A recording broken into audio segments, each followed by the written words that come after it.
Before we begin, I want to open with a quote. Even in times of trauma, we try to maintain a sense of normality until we no longer can. That, my friends, is called surviving, not healing. We never become whole again. We are survivors. If you are here today, you are a survivor. But those of us who have made it through hell and are still standing, we bear a different name. Warriors. Glory Goodwin.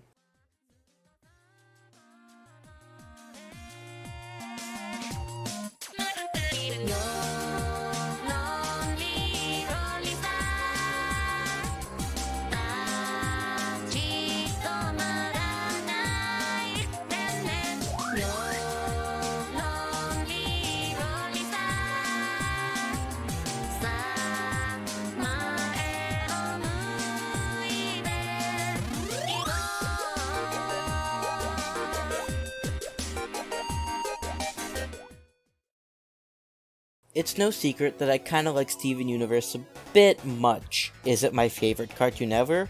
Possibly. But it doesn't mean that I won't call out how rushed a lot of the arcs are, especially Change Your Mind, or how sporadic the scheduling was. Even if they are tied to executives rather than the creatives behind the show, it remains a problem that the show has, and nothing could really change that. However, it bears repeating that there are people who come up and say that the show is bad for other reasons, as I've covered twice before. But now, we're getting into SU Critical. For those of you who don't know, SU Critical was a subset of Tumblr dedicated to talking about the problems of Steven Universe, which were mostly in bad faith or intellectual dishonesty. While I can't really check Tumblr that much due to the purge, Leah C and several others were able to point out how insane SU Critical truly was, when it was relevant. For example, the Bismuth situation that I talked about in my Easy Peasy video was spawned from a lot of the SU Critical community. In fact, a lot of stuff from his video came from SU Critical surprisingly, and I felt that his video was a good step forward in talking about it overall. But he doesn't mention everything about them.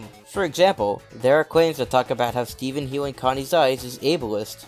Yeah, that exists. And then, the topic of today's video, Lapis Lazuli. I personally think that one of the strengths of this show is the characters. They each have personality traits that many people can resonate with, and have appreciation towards. Garnet's philosophies on relationships, Amethyst's insecurities of not being a true gem, Pearl's dependence on someone else to live her life with her, and Steven's selfless nature. These are all examples that I personally found incredibly interesting. But they also have their dark sides, and the show doesn't stray from showing the negative aspects of each character. It doesn't really make them bad characters for having these negative traits, but it just makes them characters with flaws, and they try to learn from their mistakes and shortcomings, which end up happening mostly through talking about and expressing their feelings. Steven Universe Critical ends up hyperfixating on the worst parts of these characters and calls them toxic for doing so, or claim that the show forgets about this faster than you could say the word redemption. For example, people will bring up how Pearl acts in Sworn to the Sword and Rose's Scabbard for having an unhealthy attachment towards Rose, and ignore the fact that episodes like Mr. Greg show that she doesn't want to feel like this towards Rose anymore. But we're not talking about Pearl today, nor are we specifically talking about SU Critical, but we're talking more about the character Lapis Lazuli. And two people who both used to be bronies, but then moved on to other cartoon stuff, who are also known somewhat for plagiarism, as well as making 2-hour-long videos on Steven Universe, where they talk briefly about Lapis being a bad character.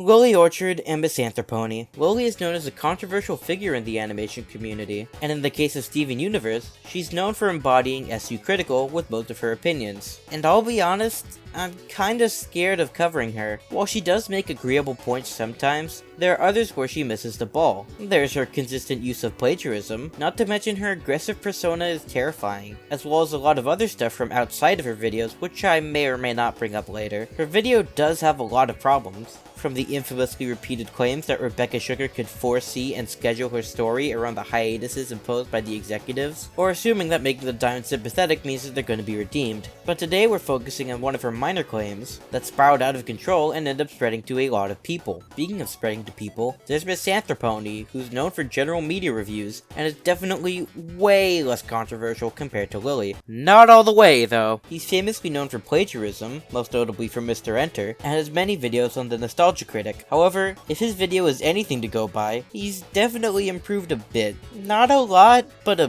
bit, there were a lot of points in Misanthropony's video that I had to admit they were not that bad. Well, referring to the positives, when he talks about the positives of the show, he actually does a relatively good job, but when it comes to the negative aspects of a show, it kind of falls apart a bit. In fact, when I was watching his video, his points got worse and worse, and when it came to covering Lapis, there was one point where I stopped the video and said to myself, I can't watch this anymore. And now here I am. I'm gonna structure this video by talking about the episodes and character growth of Lapis, along with any specific critiques of each part of Lapis's character growth from either Misanthropony or Lily. In any case, strap yourselves in, cause it's gonna be a real doozy.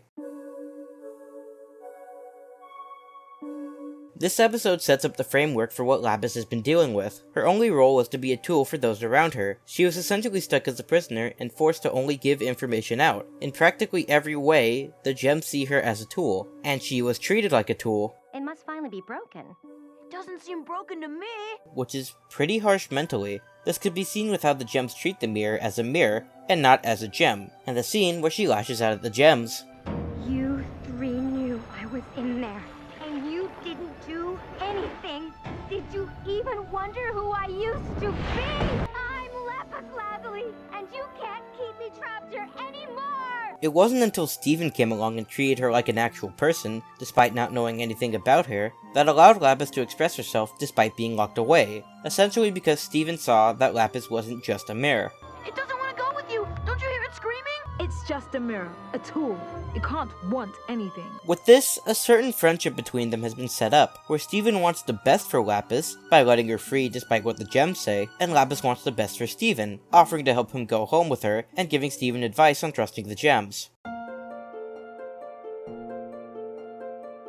From here, we see that being home is important to Lapis, and we see said relationship between Lapis and Steven being strengthened with the healing of Lapis's gem. We also see that she has a general resentment for the crystal gems that didn't bother to free her at all, as well as the Earth, due to the crystal gems' missions of defending the Earth, as well as their freedoms taking precedence over her freedom. And finally, we see that Lapis resorts to doing things out of desperation and fear, like using her violence against the gems out of fear of being trapped in a mirror, and gathering the ocean to create a pillar to escape out of desperation because her gem is cracked. That last part specifically shows that Lapis didn't really do this out of malicious intent. In fact, she knows that the ocean is an important part of Steven's home, and immediately gives it back once her gem is healed. Lapis doesn't really do much in this episode other than warn the gems that Peridot is coming to Earth with reinforcements. She also mentions that the home that she thought she knew has become incredibly advanced to the point where she doesn't even know what it is anymore. The only real significance of this, in terms of Lapis's character, is the fact that now, the freedom that she fought for and strived for has become worthless. It's clear from her worried warnings that she still wants freedom, in a sense, or is at least confused by what this freedom would entail. It's like releasing a domestic pet into the wild. Alright, now we're getting into the meat of things. In this part, we see that Lapis has been taken by Jasper and Peridot to serve their needs, as she gets forced around by Jasper and she answers questions asked by Jasper. It's an intriguing parallel to what she was forced to do as a mirror, and it brings up something that I've been wanting to mention for a while. You see, at this point, Misanthropony brings up the fact that Lapis suffers trauma. In the beginning, she was established as someone suffering from trauma after spending thousands of years trapped in a mirror with her gem cracked. Alright, we're off to a good start. Lily, however, doesn't really mention the trauma that Lapis got from staying in the mirror, nor does she really mention the gem war, without making it seem like it's about Peridot. Now that's to be expected. Anybody who has even a cursory experience with abuse knows that it does not create nice people, and it's just as easy to believe that Lapis's trauma comes from being trapped in the mirror for thousands of years instead. It wasn't the fact that Lapis was a raging shitheel that made her so contentious. It was the fact that she repeatedly took that out on the one character people actually liked. And even when talking about Lapis in a general sense, this is something that she neglects to mention. Most of the episodes that heavily feature Lapis deal with her supposed trauma at her relationship with Jasper at the bottom of the ocean, her slow progress in regards to adjusting to Earth, especially compared to Navy Ruby, and her budding relationship with Peridot. But in case you couldn't tell, this is a big part of her character, specifically that of post-traumatic stress disorder. According to the National Institute of Mental Health and the National Center for PTSD, there are generally 4 types of PTSD symptoms, and we will cover them in greater detail later on, as Lapis suffers from all of them at one point or another. In Jailbreak, we see that Lapis is stuck in a literal prison, and reveals that even when given the chance, she will not accept the freedom that she fought so hard for when being initially released from the mirror, flat out refusing Steven's help compared to Mirror Gem. She talks about how much trouble she's caused everyone and that she'd rather sacrifice her own freedom if it meant the safety of Steven. While this seems like quite the noble act of sacrifice on the end of Lapis, it could also be referencing Lapis's status quo. As grampaglasses pointed out in his video, Lapis's status quo is pain. In the Steven Universe podcast, Rebecca Sugar states that Lapis has constantly been taken advantage of, as seen with both of the imprisonments that she suffered. Lapis is a very fearful character, and usually reacts as a result of that fear, as I point out in Ocean Gem. And this is another example of how she does so, even though it's in a non-violent way. After the song that everyone knows because of the Undertale remix, Jasper tries to get up and fight the gems when she notices Lapis trying to escape. Jasper quickly grabs her and asks if they could fuse. She brings up how they both have a hatred for the crystal gems and the earth as a whole, and that they use Lapis for so long. It's clear that Jasper is using emotional manipulation to fuse with Lapis, and that she's doing so for the sole purpose of gaining power to defeat the crystal gems. You only beat me because you're a fusion. If I had someone to fuse with, But, as both Lily and Misanthropony point out, Lapis was able to use this to trap Jasper in the ocean. Well, they don't exactly say that. Lily says, She pulled a fast one on Jasper by agreeing to fuse, only to then trap them at the bottom of the ocean. The key words we need to talk about here being pulling a fast one. First off, even if it wasn't successful, you can't ignore the fact that Jasper was tricking Lapis into fusing in the first place. come on. Just say yes. Second off, this implies malicious intent with Lapis, especially with this line. I'm done being everyone's prisoner. Now you're my prisoner! However, this does not come from nowhere. Remember, Jasper literally put her through a similar imprisonment as Lapis suffered herself for thousands of years in the mirror. In essence, she's trying to gain control of anything at this point, and her doing so is not analogous to Lapis being abusive or mean for the sake of it. But we'll talk about the added content given by Alone at Sea later. And even then, in terms of discussing the sacrificing freedom for Steven theme that we talked about, as well as their relationship with one another, it could just be her sacrificing herself to protect the gems, most notably Steven, from Jasper, or heck, even a mix of both. After all, survival isn't simple, especially at this point in time with this relationship. But from here, I can see a few refutations to my points. First, but Jasper isn't fighting back, and looks really distressed when dealing with Lapis, and Lapis ends up imprisoning Jasper overall, making it seem like Lapis is the one who's abusive. And second, even if it was meant to show this, it isn't healthy for people that have suffered through trauma to act like this to resolve their problems and essentially become the sole target of someone's abuse. First off, while looking at this moment in a vacuum, especially ignoring the maniacal laughter of Jasper when she gained power, it could make it seem this way, but given the context of Jasper's treatment and attitude towards Lapis, you could essentially describe it as Lapis rising up against the person who's captured her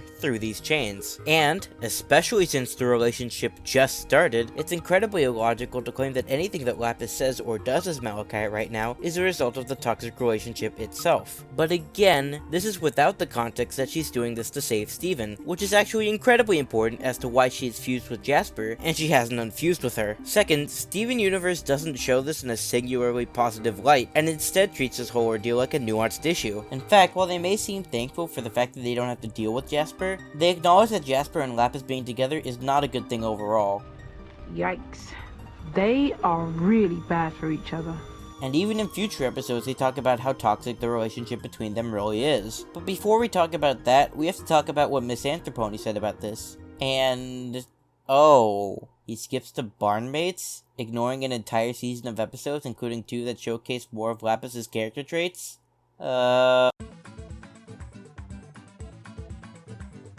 Here we see some more evidence of Lapis and Jasper's abusive relationship towards one another in Malachite. Specifically, Lapis struggles to hold Jasper back. Jasper gets the upper hand and tries to attack Steven when given the chance, but Lapis pulls her back at just the right moment. Lapis even says, Just let me do this for you! showing that, you know, she is doing this to protect Steven and the gems from Jasper by being Malachite. We also see that Jasper cares more about the power to crush the crystal gems more than anything else. Even if we do really get to see this one scene at this point in time, There's the obvious question of why Jasper hasn't left the fusion of Malachite, you know, in addition to the one scene. After all, you can't really force gems to fuse without any sort of relationship, whether it be through friendship, working, wanting to exist, or love. It's shown with both Opal and Alexandrite, and how they struggle to maintain it when in uncomfortable situations. You can even see this with the corrupted Jasper fusion, and how, once the corruption becomes uncomfortable, it decides to leave, and no matter how much Jasper tried, she couldn't really force it to stay fused. We have a few scenes later that show that this connection is warranted, such as the ones made in Super Watermelon Island, when Malachite breaks free from Lapis's chains and immediately uses it to try and beat the crystal gems with Malachite. This scene explicitly shows Jasper's control with There really is something more to this fusion thing. we see more that Lapis gets trapped in a relationship where she's used for power. While it is relatively different to that of the mirror since she isn't really powerless, she's still trapped and used for the power that she has. Not only that, but it's shown that Lapis is finding some stress relief in being Malachite and using her powers. Specifically when she says this. You think you can hold me down? Nobody can. Not anymore. While we will get into this in a loaded C, we need to keep in mind that those who have trauma use a coping mechanism to deal with it. Lapis using her powers in Malachite ends up being the only way that she can actually release the anger that she has. However, we know from Chilly Teed, in which Lapis is visibly suffering, that Malachite isn't the best way to cope with her emotions.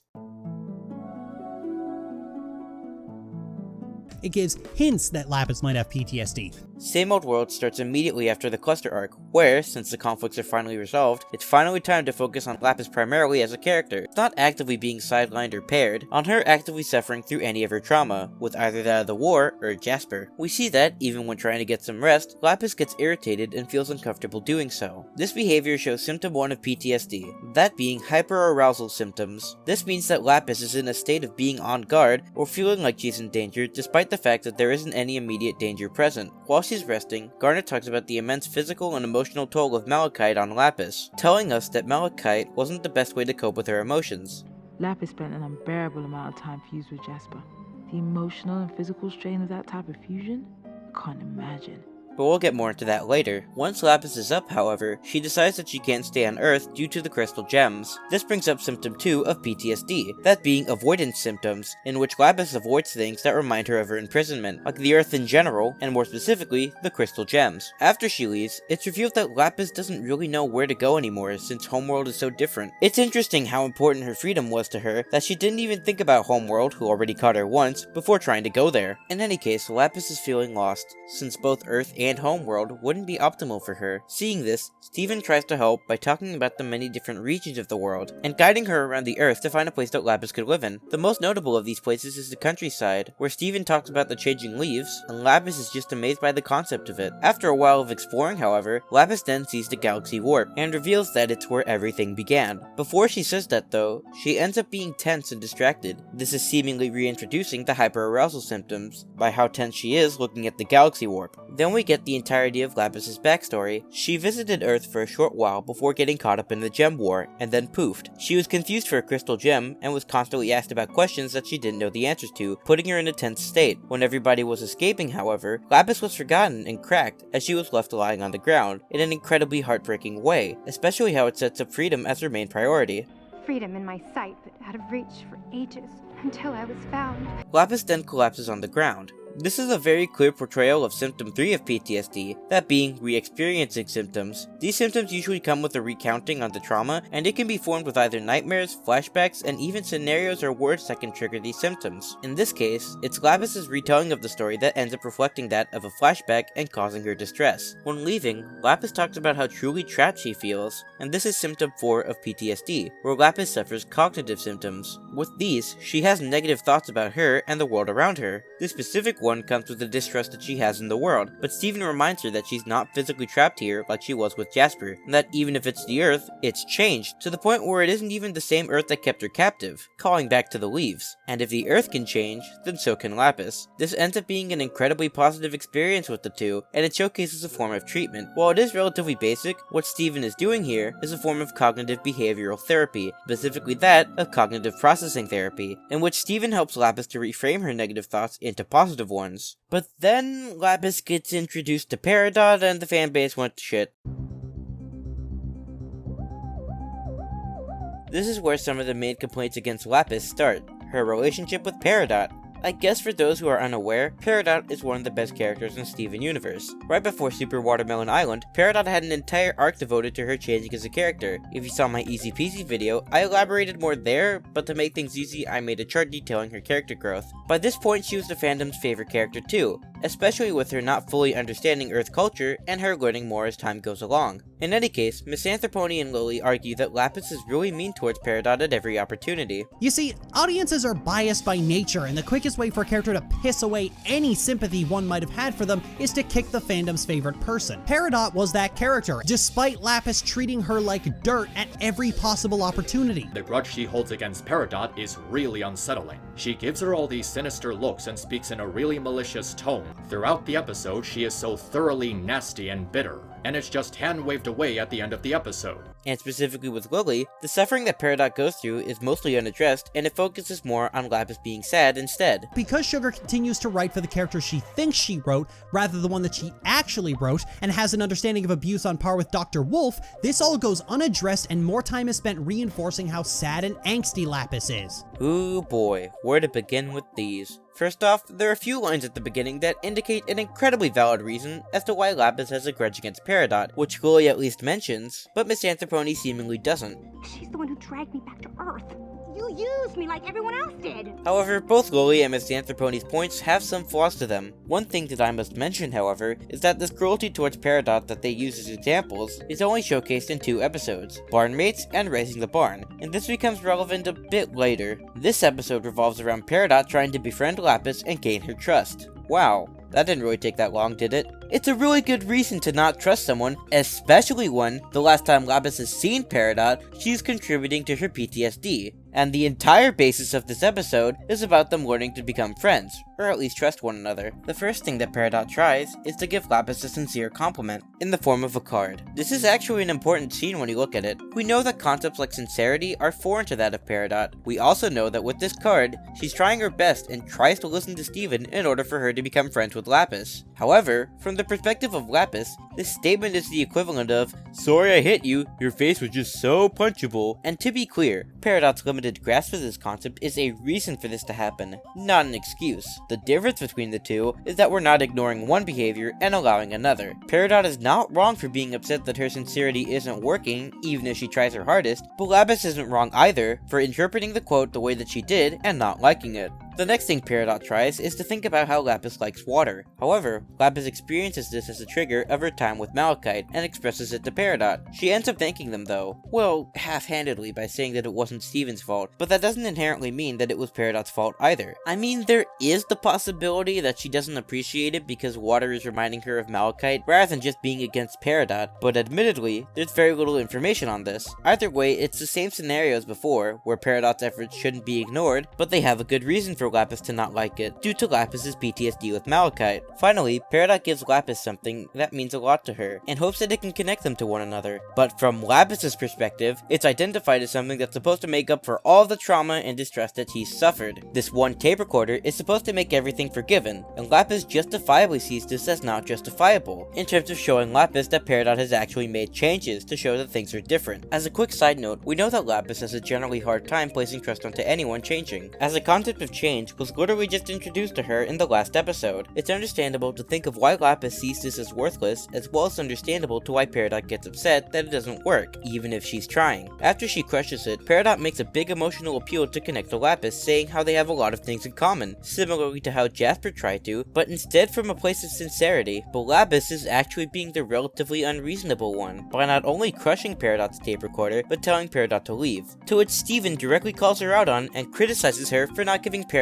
a chance to show that she's actually changed. This gives Lapis some extra thoughts, but before she can reflect, Peridot comes running back from the rubies trying to hunt her down, showing that the once ever-present ego that Peridot had has been at least slightly diminished. From all of that, Lapis decides to save her life, and starts to show compassion towards her well-being by asking if she's okay, thus identifying the beginning of their friendship. Again, this is the beginning of their friendship, and yet this apparently showcases how abusive Lapis is towards Peridot once they start becoming friends. Disliking Lapis and Peridot's friendship at the point where they aren't even friends is as dumb as disliking the relationship between Katara and Zuko in the Southern Raiders, or the relationship between Discord and Fluttershy in Keep Calm and Flutter On. Not only is there a definitive reason as to why there's distrust between them, therefore blocking them from befriending one another in the first place, but the episodes themselves are made for the two characters to build trust between themselves and establish the beginning of a friendship, or at least an understanding of one another. But besides all that, we can look at how Lily and Misanthropony have analyzed the relationship of Lapis and Peridot at this beginning phase. First, it could be like Lily's, in which Lapis's PTSD is considered, but that even if it wasn't, it should be focused more on Peridot rather than Lapis just being sad, and that this usually goes unaddressed. As I just covered, Lapis's PTSD makes a lot of her reactions reasonable, and while time is spent on Lapis being angsty or sad, the same amount or even more time is spent showing Peridot trying to do her best to support her no matter what, and become friends. And neither of them are wrong for having the reactions that they have. Even the one time where it was unreasonable, Steven ended up addressing it, i.e. not going unaddressed. You almost get it at one point too. Which darkly contrasts just how cruel and nasty Lapis often is to her. Cruelty that Peridot is aware of, but seemingly doesn't care about. Like, you know that there's an underlying reason for it, but you're still not really sure why, which is kinda strange. Second, there's Misanthropony. Again, like I said before, both Lapis and Peridot have reasonable reactions to each of Peridot's attempts. And not only was this at the beginning of their friendship, and Lapis doesn't really have any reason to trust Peridot until Steven tells her to give her a chance, but you completely ignore Lapis's PTSD and just say that mean things are happening to Peridot and therefore she's not a good character. The funny thing is that I can kinda see where you were going with this. Lapis does mean things to Peridot, but she doesn't do them because she's a character with bad development. You can't pick and choose which parts of someone's mental health condition you can use as part of their development or not though. And let me be crystal clear here. I am not excusing any of Lapis's behavior. I'm not saying that because she has PTSD, she's 100% morally conscious in doing this. But when you disregard the reason as to why it's done, you disregard the nuance in Lapis's character, the nuance on what she's suffering through, and the complexity of this entire conflict leading to these overly simplified conclusions. Also, it's not hand-waved when Steven specifically addresses it himself, getting Lapis to change, you clod. Okay, what's next? Oh, wait, there's Hit the Diamond, right?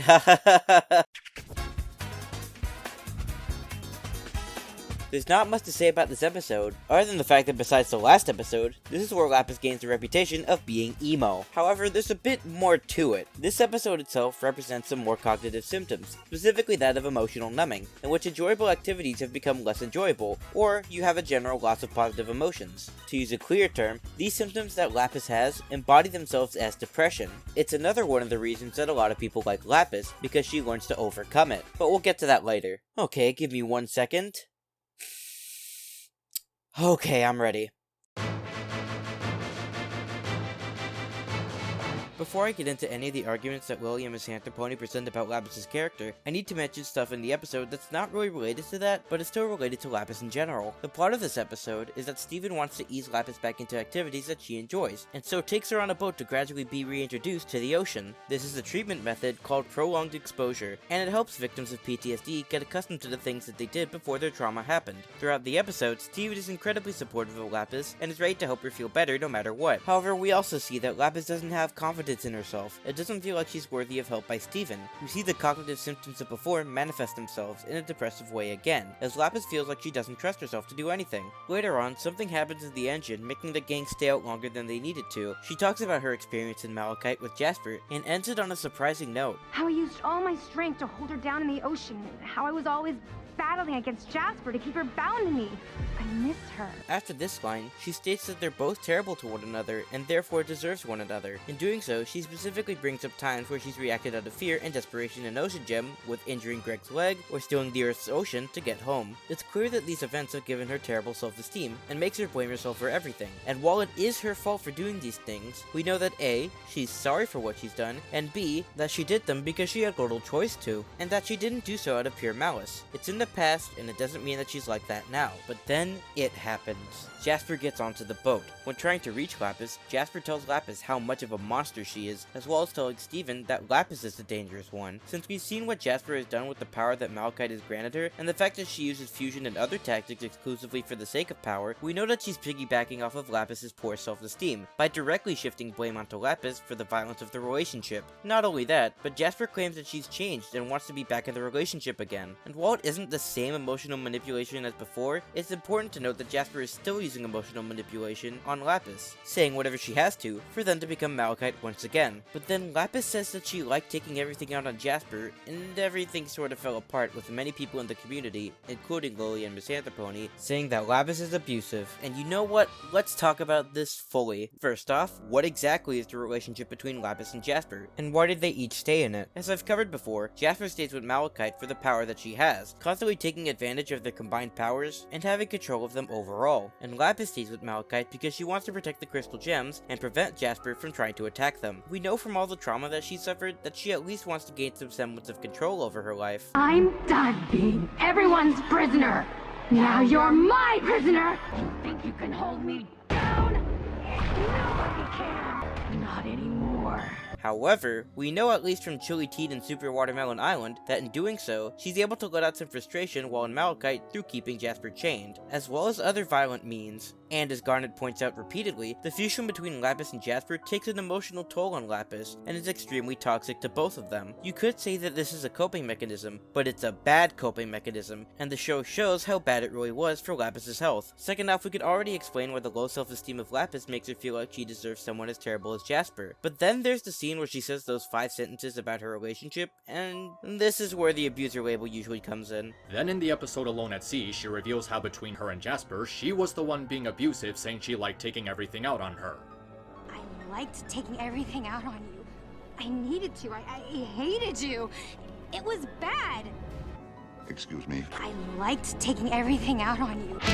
In every case that is supposed to demonstrate the unhealthy relationship between Lapis and Jasper, it's Lapis who is the abuser in that scenario. These 5 sentences are: I was terrible to you, I liked taking everything out on you, I needed to, I hated to, and it was bad. Like I said before, if you remove the context of what happened, then yeah, I can see where you're coming from. Too bad that Steven Universe is a show that relies on things happening to characters and involves continuity. These 5 sentences could more accurately describe the retaliation against her abuser, in the fact that not only did she hate doing it, but she found it necessary for her survival. Especially in an abusive relationship, the victim's rationalization of the bad things that have happened to them could be used to cope emotionally. We can look at how they both reacted to seeing one another, especially with how Lapis is scared and sad when saying what she has to say, and Jasper is happy to recontinue the relationship. To be fair, in later episodes, we see that Malachite as well as Jasper's general addiction to power is detrimental to her well-being, and we see that Lapis's feelings of needing control are dangerously amplified by Jasper's rage when in Malachite. But no matter how you look at the toxicity of this relationship, Jasper is the one who wants it to continue, even at this point, and Lapis is the one who wants it to stop. Even in earlier episodes, we know that Lapis has trauma at being at the bottom of the ocean with Jasper, and that she tries to avoid things that are associated with Malachite. But is there any clear evidence? Yes. Most notably, what Lapis and Jasper say after those 5 lines. What do they say immediately after? I'm the only one who can handle your kind of power. What we had wasn't healthy. I never want to feel like I felt with you. Never again. Surprisingly, these lines are ignored by both Lily and Misanthropony, but they're actually very relevant in terms of determining that Lapis isn't the abuser. She acknowledges her mistakes and states that Malachite was unhealthy, and she refuses to ever go back into it again. On the other hand, Jasper tries to reconcile their toxic relationship for the sake of controlling their combined powers. In regards to abuse, there's a term called the cycle of abuse, in which there's a pattern for abusive people to act the way that they do in order to keep abuse victims in a relationship with their abusers. An incredibly simplified model of this comes with the tension rising between people, rage exploding, and a reconciliation/honeymoon phase. Tension rising symptoms include yelling or threatening the victim, or generally emotionally abusing them while the victim tries to pacify them or control them to not release their rage. The explosion of rage usually comes when the tension has risen enough, and it can involve a full-scale argument or even a full-on physical/emotional assault, to which the victim tries to defend themselves, or tries to reason the situation. One thing to note is that if you retaliate it with violence, you may be able to gain catharsis, but it would be done in an unhealthy way, and make you think that you're as bad as they are, not just with self-esteem issues, but sometimes there will be emotional manipulation to believe that you're both to blame. It doesn't stop there though. Emotional manipulation can go so far to the point where they threaten to commit suicide if you don't want to do what they say, or with another similar bargaining chip. Finally, the honeymoon or reconciliation phase comes from either false promises or going through general emotional manipulation by the abuser to keep things going. In fact, this can be seen in a video by Illuminations, where her abuser did this so much to her that he ended up having control over her emotions and feelings. Now the first two could theoretically apply to both Jasper and Lapis. Actually, scratch that. It doesn't apply to Lapis. Sure, she does restrain Jasper trying to protect Steven, but Jasper was actively fighting against her to use her powers for herself, and broke out of the chains to do so. On top of that, if you try to use the first two to apply to Lapis, then the chains don't really represent any tension. Maybe an explosion, but not really tension. If Lapis was indeed the abuser, and we're assuming that she isn't doing this all to protect Steven and the gems from her, then there's no build-up to the fact that this happens. It just happens. The only change from chaining Jasper is the fact that she breaks free. That is, unless you think it's as simple as Lapis chaining Jasper to mean that there's an abusive relationship, in which case, why was the abuse so sudden and so abrupt? It's completely unrepresentative of what an abusive relationship actually is. It's not like abusive relationships are a consistent cartoonish portrayal of one person beating up another and having that be their entire relationship. It doesn't make sense, as, similarly to Peridot and Lapis and Barnmates, their relationship just started. Jasper, on the other hand, gradually broke the chains, allowing the building of tension, leading to her giant explosion of rage, seen when Malachite fought Alexandrite, and now we see that Jasper clearly wants to continue the relationship, showing as much change in her character as writing a card about how punchable her face is did to Lapis, and these behaviors are trying to follow the cycle of abuse. But after researching it a bit more, there's some more to this cycle. While I did use an updated version of the cycle of abuse, one that redefines the honeymoon phase as emotional manipulation, and one that acknowledges multiple types of abuse that can happen at the explosion stage, a lot of professionals acknowledge that it may not be very helpful because it enables victim blaming and is somewhat out of date. A more recognized model to show abuse comes with the power and control wheel, which details multiple forms of abuse. While we obviously can't use everything on here, I mean, gems don't have money, or children, or male privilege, we've seen Jasper use blame. You're pointing that shield the wrong way. She's the one you should be afraid of. Isolation. Lapis, don't listen to her. Stay out of this. Coercion. You've changed me. I'm the only one who can handle your kind of power. Intimidation. This is between us. And emotional abuse. I thought I was a brute, but you're a monster. And they were all after Malachite was formed. The final definitive nail, however, comes with what lies in the center. Yes, Malachite was generally toxic for both of them, and yes, they both did terrible things to another while in Malachite. There's a fundamental difference between the two, though, that shows which one is abusive. Jasper was wanting to continue the relationship just to abuse Lapis's power, and Lapis tried to shut it down because, while it did help her cope, it was not in a healthy way or in a way that Lapis actually ever wanted to do again, which she acknowledges. In the end, the value of Malachite for Lapis was not only protecting Steven, but partially letting out anger in a way that she doesn't ever want to do again because of how unhealthy it was. The value of Malachite for Jasper was Malachite's power and her control over them. No matter how you interpret the situation, there is exponentially more evidence towards the fact that Jasper was the abuser and Lapis was the victim. Well, before we continue on with all the other arguments about Lapis being an abuser, I mentioned in the Easy Peasy video something along the lines of this. How to deal with the abuser was not tackled in that episode in terms of the moral, but whether or not Lapis and Jasper should have gotten back together was tackled in that episode, and I think that still applies. She pulled a fast one on Jasper by agreeing to fuse, only to then trap them at the bottom of the ocean, kept her chained there for over a year, and then admitted to it. I mean, she admitted it, yeah, but again, context of why she's doing it, that being keeping Steven safe, which you ignore when talking about it. Then again, you could be messing up your words in regards to talking about how she admitted that she liked it, but survival, especially in an abusive relationship, isn't necessarily as simple as Bob hit Billy, so Bob is a bully to Billy. This doesn't even go to Sugar's usual problem of just disregarding things in previous episodes to suit her tunnel vision. The episode that's supposed to establish Lapis as an abuse victim does the exact opposite because Sugar writes like somebody who has never left her fucking house or indeed spoken to another human human being. Oh boy, I sure am glad that I had my Steven Universe rant bingo ready, so now we can mark off blaming Rebecca Sugar. Wait, that's all there is for Lily here? Okay, Misanthropony next. The way she describes how she liked taking everything out on Jasper demonstrates very clearly how she was using her as a vessel to take her anger out on someone. Why is that the one piece of evidence that you use? Like, not only is it not nearly as black and white as you make it seem, but using this to jump to say that Lapis is incredibly abusive, rather than considering it a bad coping mechanism for Lapis's trauma, is incredibly short-sighted, especially since it's only one example. She was literally putting someone else through the exact same trauma she suffered through, and the show sees nothing wrong with this. Are you kidding me? Sure, the show sees nothing wrong with this, except Lapis herself,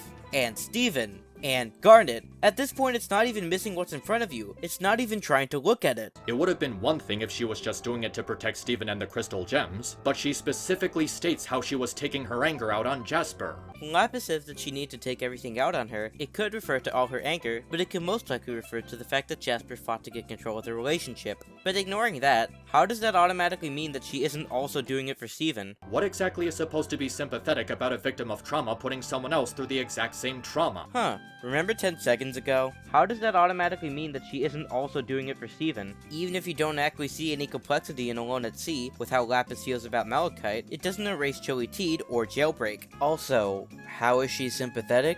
The fact that she's also trying to save Steven and the crystal gems? Even then, it's also sympathetic in how she traps herself into using this as a coping mechanism, because she felt as if she deserved it, even though we all know that it's not really a good one, due to the heightening of Lapis's aggression and the release of it in an unhealthy way. It's like how Peridot still believed in the diamonds and their methodology, even after the gems tried to teach her about the Earth and the concept of change. Okay, how about a few funner episodes to talk about before we get into some more critiques?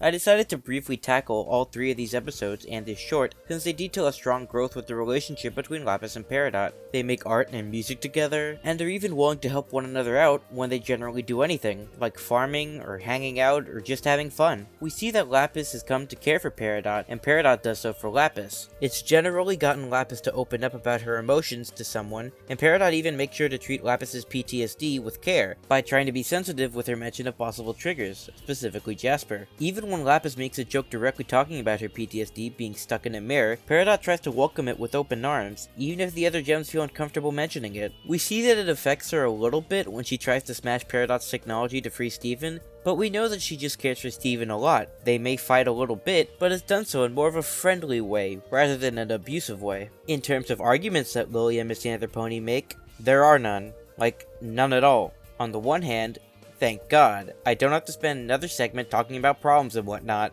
but on the other hand, these scenes overall paint a surprisingly different picture than that of the narrative that both Lily and Misanthropony try to paint. Any of the abusive or bad traits of Lapis in regards to how she treated Peridot are not mentioned at all, and it's really weird. Also, they have a cute little pet that's a sentient pumpkin. Moving on.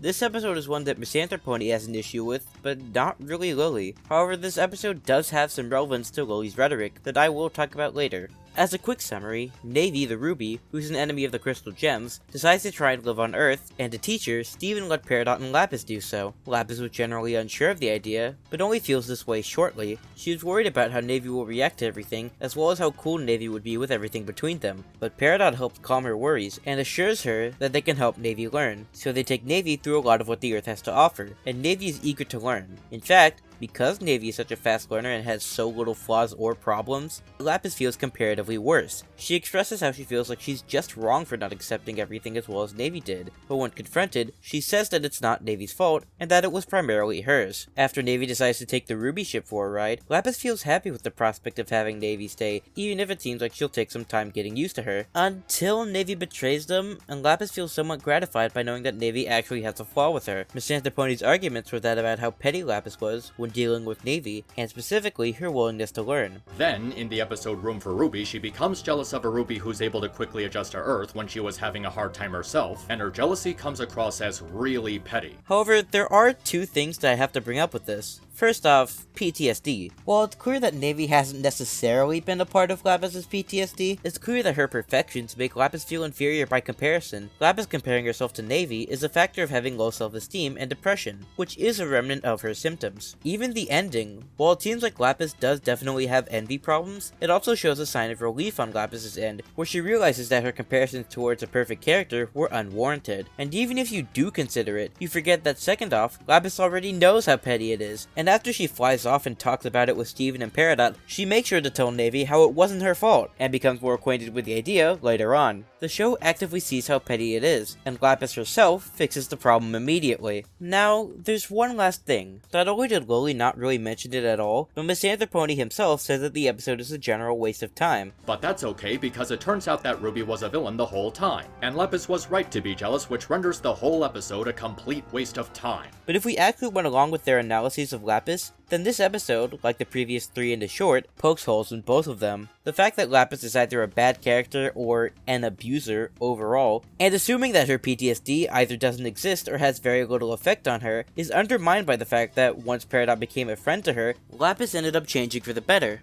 as she doesn't really treat Navy the same way that she treated Peridot when they first met. The worst that Lapis does to Navy is hold her in a bubble and get upset with her feeling more broken by comparison. And even then, Lapis went out of her way to apologize and tell Navy that it wasn't Navy's fault. Comparing that to not liking the card, not directly thanking Peridot for the pool, crushing the tape recorder, and telling her to leave, it's clear that she's a better character overall than either of them gave credit to. The episode showcasing that also makes it so that even if the episode didn't have much effect on the overarching plot, it does show development in Lapis's character. But factoring everything else in, it's still portraying development, with Lapis showing that she's more able to give Navy a chance with no evidence of change, compared to what she did with Peridot, as well as her being more open about her feelings of Earth, trying to ease Navy in and help her.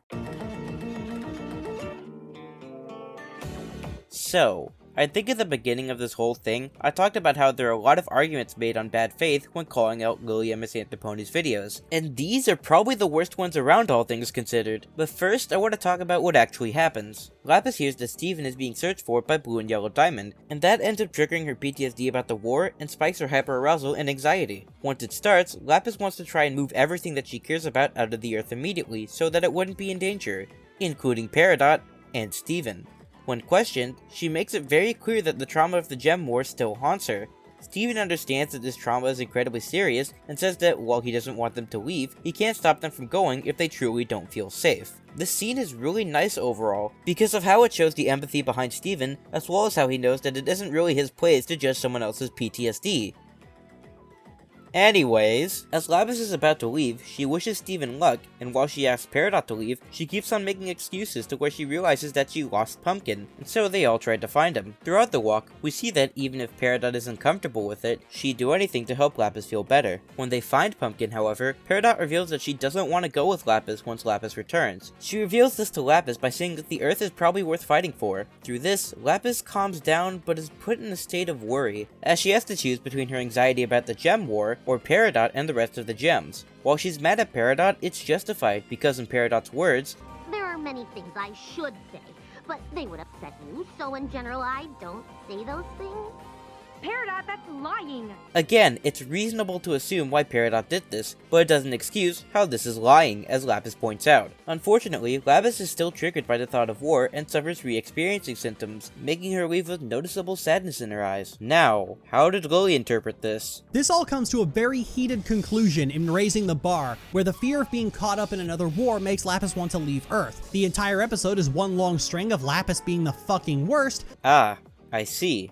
I mean, there's not much to say about this part because Lily ignores the effects of PTSD on Lapis and frames it around Lapis being an abuser. Like, yeah, I'll admit that she's being harsh in her attitude, but it's because of her anxiety, based on her and all the things that she loves being caught in another war. She understandably doesn't want to deal with anything that prevents her from leaving that. Once Peridot says that she doesn't, she immediately drops her attitude, however, and becomes concerned about choosing between the two, to which her PTSD essentially made the decision for her. But what comes after next is where I get a little bit salty. But a personal highlight goes to this scene. I can't. I won't let myself get caught up in another war. Imagine writing out and animating a scene this sinister looking and still being under the impression that you're writing an abuse victim. Imagine seeing a PTSD victim suffering from PTSD and labeling her as an abuser because of how much her trauma affected her. She points out how sinister Lapis is to say that she isn't an abuse victim, and is instead written like an abuser, because of the dang shoulder touch. Despite the fact that abuse victims can deal with their trauma from their abusive relationships that make them feel traumatized and make them do things like the sinister shoulder touch, you even pointed out the words that she said beforehand to give you the evidence that you need to know without any doubt that this was related to her PTSD. And the way that you only truly focus on how sinister the shoulder touch was kinda shows how you frame it in a bad faith way. Speaking of, Misanthropony! And then, in the episode Raising the Barn, she tries pressuring Peridot into abandoning Earth and leaving everyone to fend the diamonds off by themselves. I mean, I guess there's always two different routes you can take to get to the same destination. So, instead of making it so that Lapis is sinister for the shoulder touch being sinister, it's the fact that she's doing this to let the gems fend for themselves. This was not stated by anyone, most notably Lapis herself. In fact, she says the exact reason why she doesn't want to stay on Earth. Meanwhile, you pull this conclusion out of nowhere that isn't stated in the episode or anywhere near any of the episodes, and that you can only really get by cherry-picking very minor non-communicated implications. By sneaking around the truth, and assuming that Lapis is doing these things because she's leaving the gems to fend for themselves, rather than what she actually stated, you are committing intellectual dishonesty. And when Peridot says she wants to stay, not only does Lapis leave her without a second thought. In your video, you focus on this frame. I'll play you the entire clip of where the frame is from.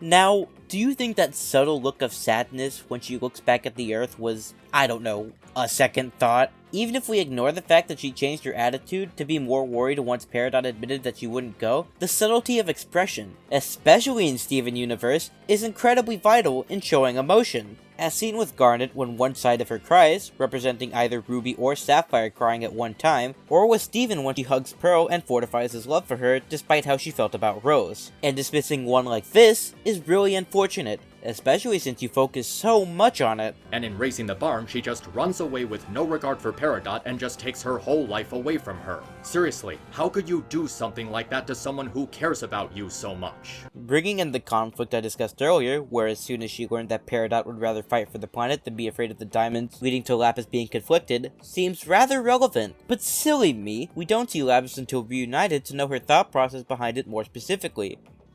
Oh wait! This episode starts off with Steven finding out that Lapis is on the moon, and finds her at an observation device which allows her to view Earth. It's so good to see you again. Oh, really? From staying on the moon, we know that Lapis has taken a significant amount of mental damage by not having the support of her friends like Steven or Peridot around. We see the conflict between her PTSD and her friends that was teased in Raising the Barn, when Lapis says this. I'm still terrified of the diamonds coming to Earth, but I got just outside the Milky Way and I felt so lonely. She talks about how much of a jerk she was to Peridot, and doesn't even know if she would want Lapis back in her life. Not after the way I left.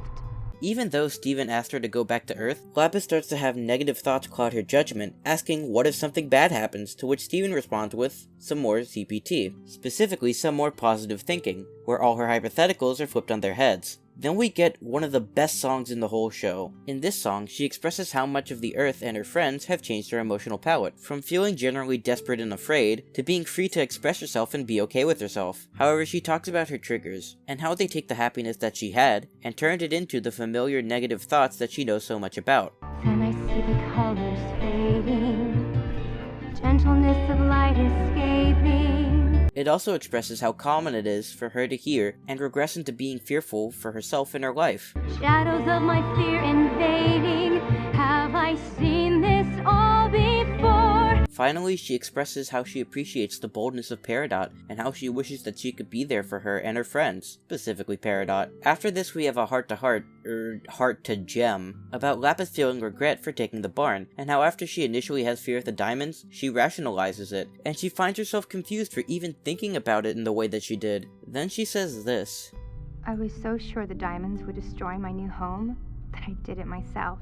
This line is an acknowledgement from Lapis showing that she realizes how her PTSD makes things harder for her general life. She knows that she has PTSD, but also knows that she's a jerk for doing what she did. She then says this. It's like I'm back inside the mirror, except I put myself here. This shows that, similarly to how she felt in Jailbreak or even Malachite overall, her prioritization of the safety of others does so contradicting her personal values of freedom that are so important to her, and that doing so detriments her overall mental status. Lapis mentions that maybe being at home and in danger could be better than being safe and alone, to which Steven agrees. But even when Lapis has some self-doubt within her about how everything would be different, Steven says that it wouldn't necessarily be a bad thing. Following back to the theme of change from earlier, Steven then says this. When you go back, we should all hang out more.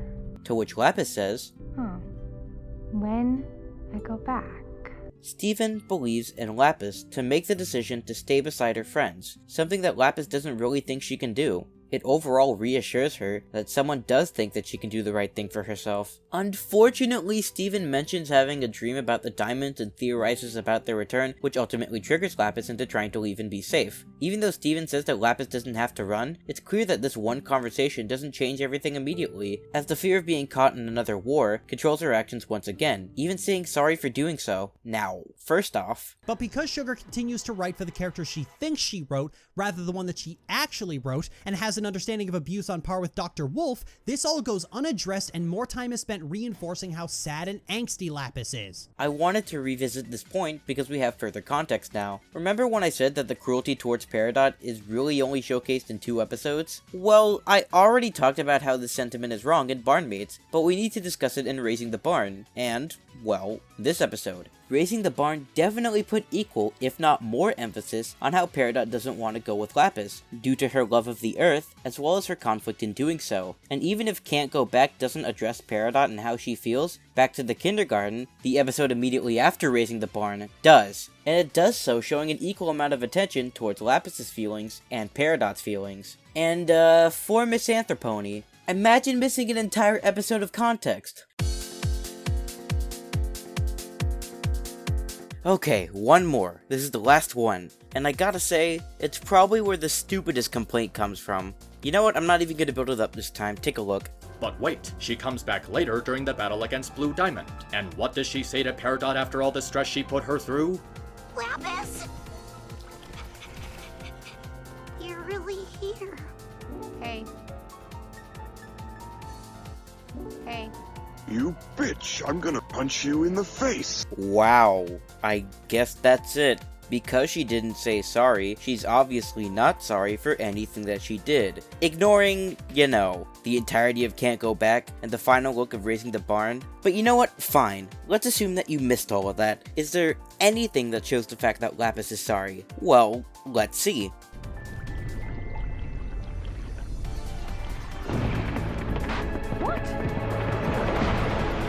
Oh yeah, well that ought to do it. The phrase show don't tell is incredibly apt here.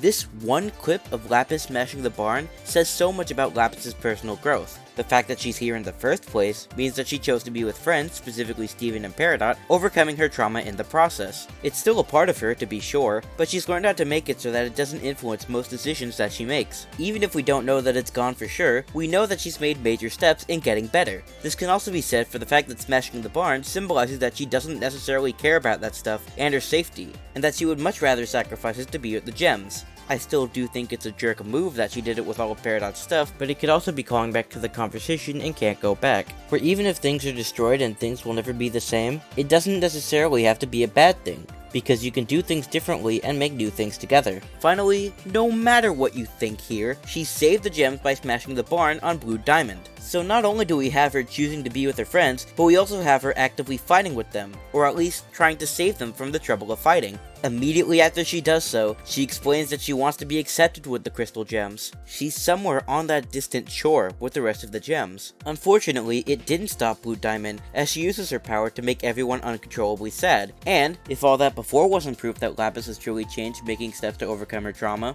how about the fact that she's able to deal with having unhealthy thoughts forced onto her, those that have immobilized every other gem, and resist them while saying, I've felt worse. Now here's my problem with this gem. And she never makes a proper apology for her bad behavior at any point. Starting off, when did she actually get the chance to properly apologize? When Blue Diamond almost immediately got up and they resumed fighting? And then after 10 seconds of celebrating their victory, Yellow and Blue appeared, and Peridot and Lapis both got poofed? Next off, oh, pardon my hyperbole, but you gotta be denser than platinum to see someone saving Peridot's life and fighting her trauma to do so, and hyper-focus on the fact that she didn't say sorry as the main takeaway from Lapis's development. Time for the lightning round. Despite Lapis treating her like dirt at every possible opportunity, what inevitably happened was Lapis found a new victim. A new victim, huh? For the sake of argument, I'm ignoring the fact that Lapis isn't an abuser for all these critiques. Let's think about the abusive things that Lapis has done to Peridot. For her video, Lily specifically uses barnmates and racing the barn as examples, or at least she specifically calls to them with her malicious editing, as pointed out by grampaglasses. Barnmates is not only the beginning of their friendship where Lapis didn't trust Peridot due to her PTSD, but when she goes too far, Steven specifically calls her out. Racing the barn had Lapis be impatient with wanting Peridot to go, because not only did she think that Peridot also wanted to go, but her PTSD made her feel hyper-aroused and anxious. We know that both of these are true, because once Peridot said she didn't want to go, she immediately dropped her impatient annoyance, and instead was emotional and upset, because she had to choose between, what was it? Maybe I'd rather be with everyone and be in danger than be safe and alone. Even ignoring Lapis's PTSD, what does Lapis actually do to Peridot? Well, she broke her tape recorder, and she took the barn. Yep. Comparable to the abuse that she sent Jasper through, which was, oh, I don't know, keeping her chained to the bottom of the ocean for months? Finally, if the Lily Orchard is famous for anything, it's the fresh cherry picking all year round. Sure, you used those 2 episodes, then it would have seemed like a coherent point. But one was the beginning of the relationship with distrust due to Lapis's PTSD. One was triggered by her PTSD. And, what about Beta, Gem Harvest, the New Crystal Gems, Video Chat, and even Room for Ruby? In Beta, we see that Lapis and Peridot have developed a friendship with one another, and Peridot not trying to trigger Jasper's PTSD. In Gem Harvest, it does something similar, with them joking with one another, and Lapis even joking at the expense of her PTSD, to which, while everyone else is uncomfortable, Peridot laughs with her. The New Crystal Gems does have a fight in the middle of it, but it's a friendly spat, as they're talking about which of the gems they would be, in a scenario where all the regular gems are gone. And the rest of the episode is dedicated to showing them having fun with one another. Video Chat does have Lapis trying to save Steven because of PTSD, but it's also about the relationship between Lapis and Peridot and how they play off one another. In Room for Ruby, Lapis and Peridot become teachers to Navy after prodding for Peridot, and while Lapis is feeling sad because her PTSD makes her feel broken compared to Navy, Peridot comforts her, and Lapis and Peridot are cool with one another. Their relationship isn't really abusive, and the evidence you chose was hyper-specific, while trying to overgeneralize everything about the show, also known as a form of intellectual dishonesty. Yay! Speaking of, why did I mention Lapis's PTSD in that recount? Well, this could have all been potentially interesting. I like the idea, need to reinforce the idea, of a story about an abuser going through their own personal redemption story, changing their ways, making a turnaround for themselves. But that idea can only happen when the writer is aware of who this character is, and Sugar remains blissfully ignorant of that fact. You can see this clearly in the episodes where Lapis's trauma is the central focus. When in this position, she's almost a completely different person, which is jarring to say the least. Lapis's trauma goes hand in hand with her character overall, and effects of it are seen in a lot of places. When she's directly confronted with PTSD, she becomes fearful and suffers hyperarousal, but when it isn't, or it's not as much, she becomes emotionally numb. It's not that she's a different character, it's just that she's the same character, but just put into different scenarios. As examples, while Amethyst has some issues with her confidence in some episodes, they manifest in either caring immensely about this, or trying her best not to care. The same goes for Steven, to which his selfless and caring attitude can make him always willing to help. Sometimes he acts determined, and others he's annoyed but is trying anyways.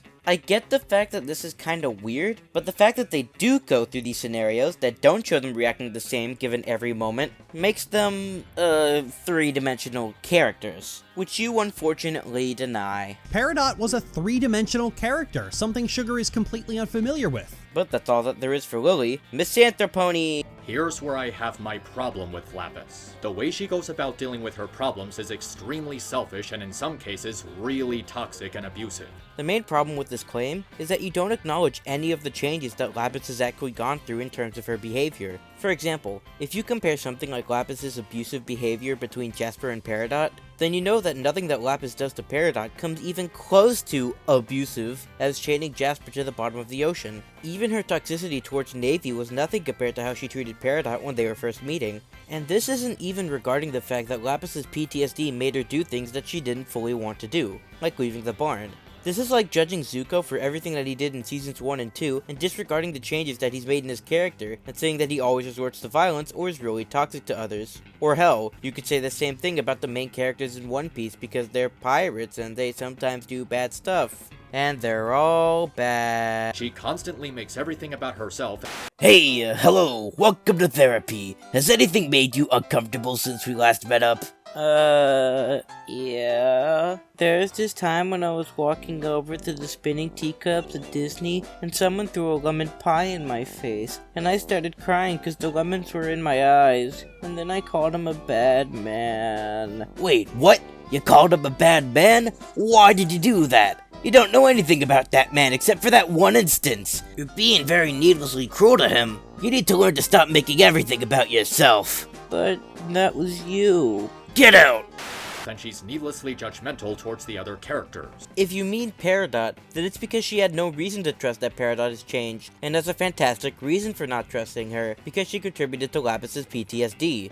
If you mean Navy, then it's because Lapis felt inferior, and even then, she immediately acknowledges it and apologizes to Navy for it. If you mean literally anyone else, well, tough luck, because you literally didn't mention anyone else. Good analysis. And her attitude in these episodes just feels spiteful.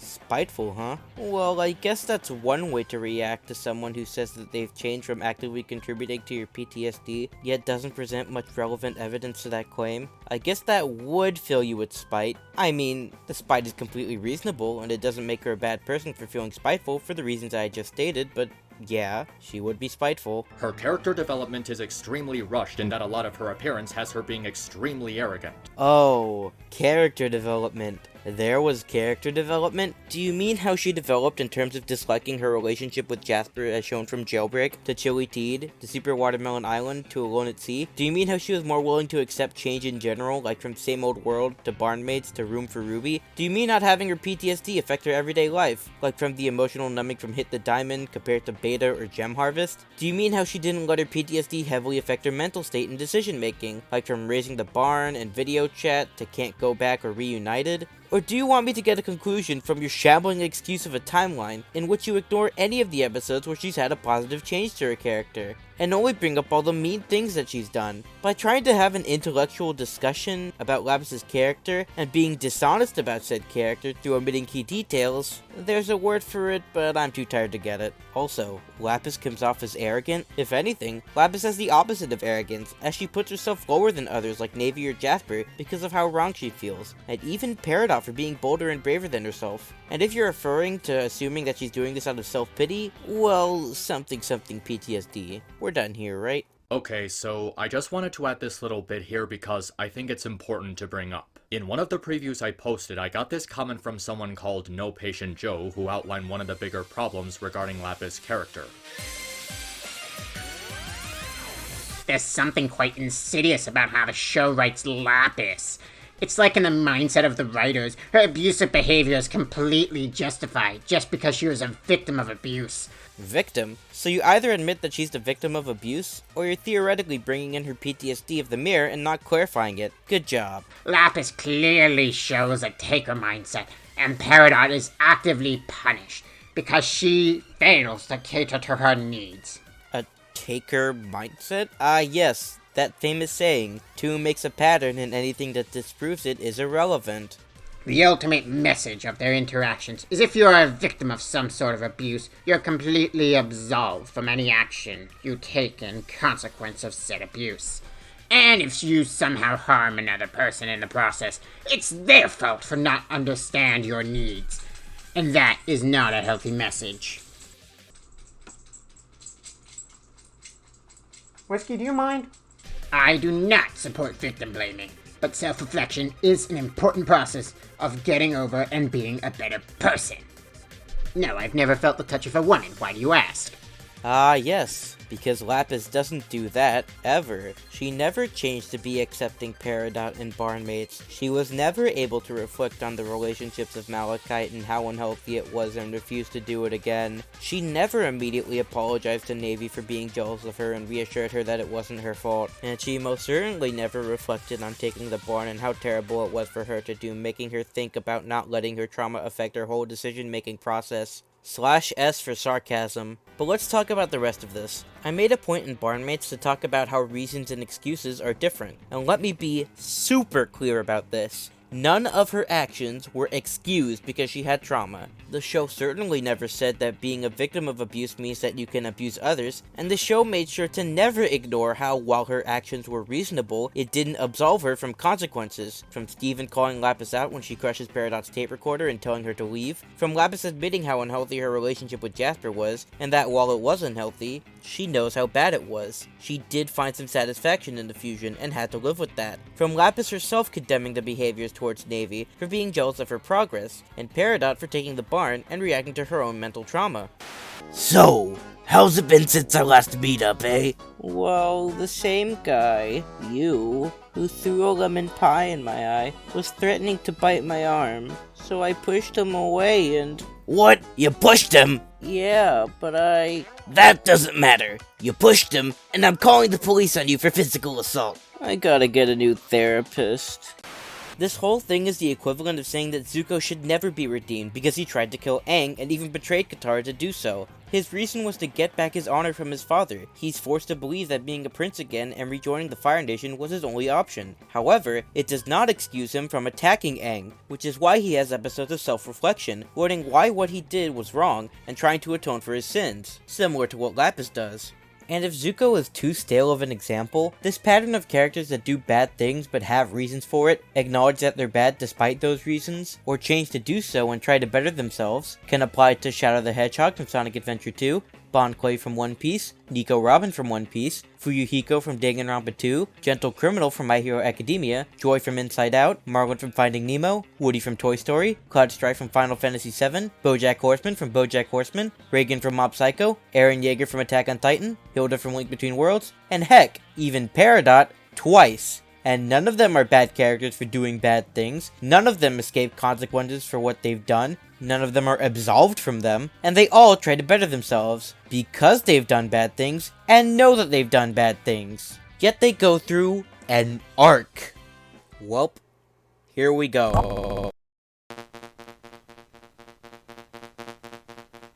So, in the making of this video, I looked around for information on Lapis from different sources, and one thing that I did was type, "Is Lapis Lazuli an abuser?" While a majority of the posts said that she wasn't, there was one post that I saw from Tumblr that discussed the relationship in detail. They didn't have the SU critical hashtag, but looking at the people who reblogged it, a lot of them share similar sentiments to this post and have made some similar posts to this one, that were in general similar to Lily's points about Lapis's abusive behavior, so I wanted to talk about it briefly. First off, the sentiments to why Lapis is the abuser instead of Jasper are the exact same, from the 5 lines and the fact that Lapis chained Jasper. But second off, we see more of a clear logic to why this is presumed. They mentioned this first. And we know how abusive relationships work. They're about power, control, and identity, which will become important later. Then they mention that both Lapis and Jasper have suffered trauma, Jasper's being from the loss of loyal gems. They also bring up that Jasper didn't lock her up because she knew it was a trigger for Lapis, which is all fair enough. So far I agree with this. However, they then mention how Jasper wanted to be in this relationship for the sake of power, but that she was upfront about it, and Lapis could have just not said no at the time. We know that even if it wasn't successful, Jasper tried to manipulate Lapis into saying yes by talking about their shared experiences on Earth, specifically told with this line, "Come on,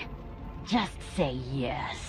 And even then, yes, we know that it's a terrible idea for Lapis to do this. You even point out that Lapis just wants control of anything at this point, and the thing that Lapis chose to control was Jasper, via Malachite. But even if it was a terrible idea, which everyone pointed out, she was still doing this for the sake of Steven, and because it fit her status quo of pain that she's used to. But then there's one final thing. Even though you pointed out that she wanted control of anything, you also say that she has the power to say no? Even if she had the physical strength to do so, she did not not have the mental power to say no. In fact, this very line is why so many people believe that the smaller one couldn't possibly abuse the bigger one in many abusive relationships. Not everything is about pure physical strength, but also about emotional strength as well. And even if Jasper didn't hold the consequence of harming Steven over Lapis's head to specifically torment Lapis, it was still a factor that forced her into the relationship with Jasper in the first place. Hey, quick little editor's note here, but even if Jasper was upfront about the relationship, the fact that you believe that Lapis could have refused at any time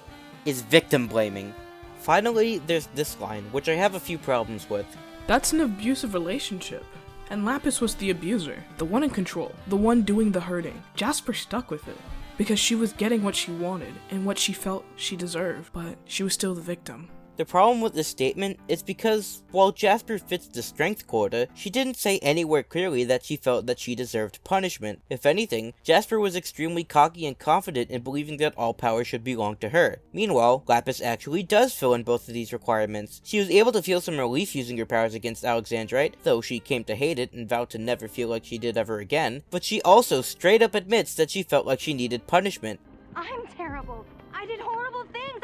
I broke your dad's leg. I stole Earth's ocean. Go on. Tell me I'm wrong. Also, power, control, identity. Jasper specifically wants the power to control Malachite. She tries to gain power over Lapis through emotional manipulation, with claiming that she's changed and that she's the only one who can control her powers, and Lapis expresses how she doesn't have a choice in the matter of fusion with this. We're Malachite now. While Jasper specifically wants to continue having the identity of Malachite if it means that she's the strongest. The strange thing about this though is that this entire post has a more nuanced take than in Lily's actual video. Not through examples, because they both use the same ones, but because this post actually talks about how horrible things have happened to each of them, along with their separate trauma. It pointed out how Lapis could possibly say no at any time and gave distinct descriptions of abusive relationships and how they work. All of this compared to Lily, who just lists the examples and then talks about how Rebecca Sugar is not a good writer, says something miraculous about the way that Lily talks about things. It reminds me of earlier in the video, where Lily took some points from the Steven Universe Rant video, and she was directly called out for having close-minded and disrespectful analysis. I mean, I'm not flat out stating that Lily is plagiarizing this part, but it feels like she either developed these viewpoints from SU Critical in general, or she had these thoughts and built off what everyone in SU Critical said, but did so with an increased scope for cherry-picking, or proving her own conclusions first and foremost. The problem with this is that she gives little regard to questioning the conclusions themselves, because everyone else said so. Speaking of, Misanthropony. Instead of searching through SU Critical, I happened to stumble on a video called My Unpopular Opinions on Steven Universe. And guess what I found on there? Some of the exact points that Misanthropony pointed out. She was always making everything about herself. She constantly makes everything about herself. Then Lapis fused with Jasper and trapped her under the ocean for a long time because she felt the need to take her anger out on someone. But she specifically states how she was taking her anger out on Jasper. But hey, it's okay because Lapis has been through a lot, right? Actually, no, it's not, because no matter what you've been through, you don't have the right to put others through your trauma. What exactly is supposed to be sympathetic about a victim of trauma putting someone else through the exact same trauma? She literally ran away to another planet without even caring about Peridot and took Peridot's whole life away from her. And when Peridot says she wants to stay, not only does Lapis leave her without a second thought, she literally takes the barn with all of her stuff. How selfish and horrible can you be to someone that cares about you so much? Seriously, how could you do something like that to someone who cares about you so much? Then Lapis randomly came back. And what did she say to the people she abandoned? Hey. Okay, I'm sorry. What? Hey. Hey. What does she say to Peridot after all the stress she put her through? Hey. Hey. You bitch, I'm gonna punch you in the face. Nope.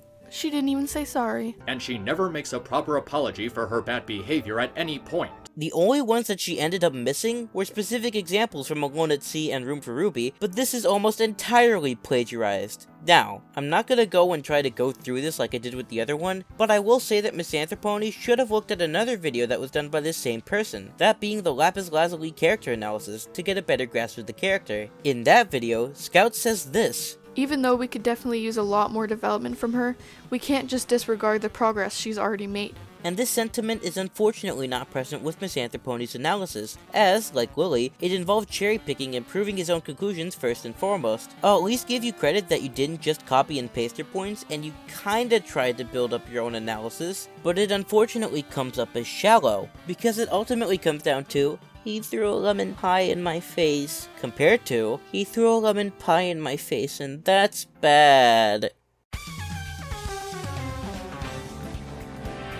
In the cases of both Lily and Misanthropony, I would say that their points are surface level and cherry-picked, and for both of them, this is a major problem. You see, when someone uses these critiques, those who have seen the show or even just a glance at the episodes could say that they're correct. After all, they did use evidence, and the logic behind it is so simple that you can follow it and easily see where their point is leading to. However, by doing that and not showing the full story, it narrows the thinking of those who see it, or just overall gets excused, and also contributes to the intellectual dishonesty that both of you are committing. And even then, you can't really say that either of their points are even halfway original, and that becomes a major problem due to the lack of reflection or hindsight in those claims. I find it jarring that they only pick out the moments where she does bad things, but leave out the reasoning, the context, or anything positive about her character, or the changes that she goes through. The videos are not called Lapis is garbage and here's why, or how Lapis fell from grace. If you're actually gonna analyze Lapis fully, then don't leave anything about her out.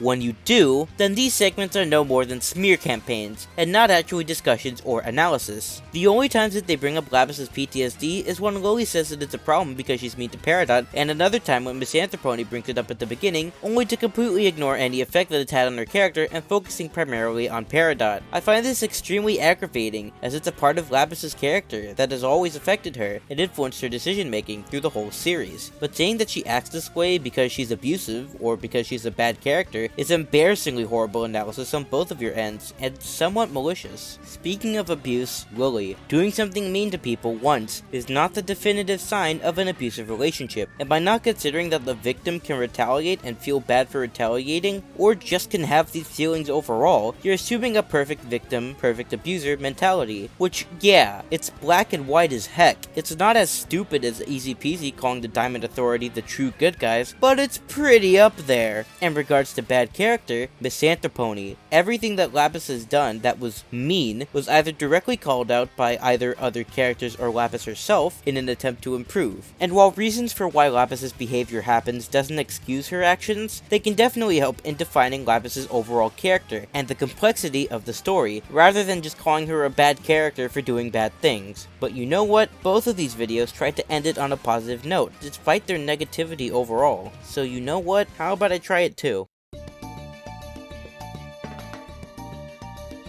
This episode of Steven Universe Future is toted around as the one where Lapis's growth was seen as fully realized. It's the one where people say that she's grown the most, or, you know, claiming that what she does in this episode was better than all of her development in Steven Universe Original. And Lapis experiencing growth from how awful she used to be, though that isn't really a high bar to jump over considering her arc in the original show.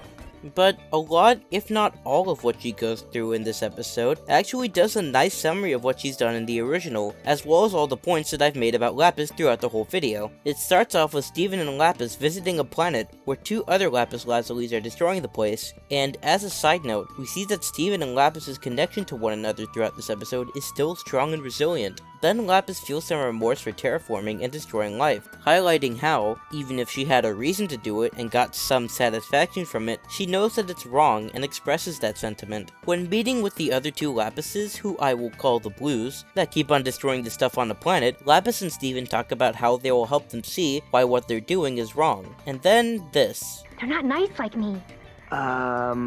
Exactly. This refers to how Lapis calls herself out for her terrible behavior in general, and feeling guilty about what she's done. And even if she did have her own reasons behind it, with her PTSD, or generally reacting out of fear and desperation, we see that she strives to get better. After their talk, they show the Blues art, nature, and dance, and Lapis says this. I get it. This stuff won't make you feel good right away. Maybe it never will, but it will help you navigate your new way of feeling. It kinda shows how necessary episodes like Beta and Gem Harvest were for Lapis's development overall, showing that her relationship with Peridot was not only healthy, but generally helped her deal with her trauma. Then we get Lapis's song, Why So Blue. In this song, she references Distant Shore by singing, and comparing herself to the colors that she never knew before she met Steven. So many shades of sorrow got mixed into my hue. And that's not the only reference, as this line, I finally feel my color shining through. indicates that she doesn't let her trauma cloud her judgment, as she showed in Reunited. Next, there are these lines. I'm tired of the fighting. I'm tired of the blame.